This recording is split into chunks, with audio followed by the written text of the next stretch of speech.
मागील 3 ते 4 दिवसापासून रत्नागिरी जिल्ह्यामध्ये मुसळधार पाऊस आहे आणि त्यामुळे जिल्ह्यातला जो शेतकरी आहे तो आता सध्या शेतीच्या कामामध्ये व्यस्त झाल्याचं पाहायला मिळत आहे। आधीच पावसाने विलंब केला होता आणि त्यामुळे शेतीची कामं रखडली होती।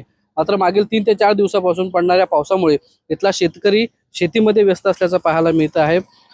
पारंपरिक पद्धतीची जी भात लावणी आहे ती भात लावणी आता अनेक भागामध्ये सुरू असल्याचं बघायला मिळत आहे।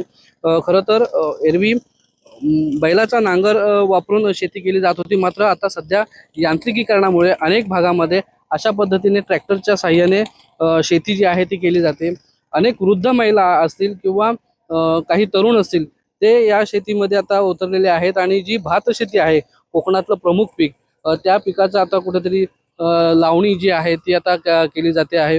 2 दिवसापासून पडणाऱ्या मुसळधार पावसामुळे अनेक ठिकाणी व्यवस्थित पाणी झालेलं आहे, शेतीला पूरक असं पाणी झालेलं आहे आणि त्यामुळे इथला जो शेतकरी आहे तो आता शेतीच्या कामामध्ये व्यस्त असल्याचं पाहायला मिळतंय। उत्तर रत्नागिरीमध्ये खूप चांगला पाऊस पडतोय, त्यामुळे भात लावणी असेल किंवा नाचणी असेल या संपूर्ण शेताची लागवड जी आहे ती करण्यात आता शेतकरी व्यस्त झाल्याचं बघायला मिळतंय। स्वप्नील घाग, एबीपी माझा, चिपळूण, रत्नागिरी। एबीपी माझा, उघडा डोळे बघा नीट।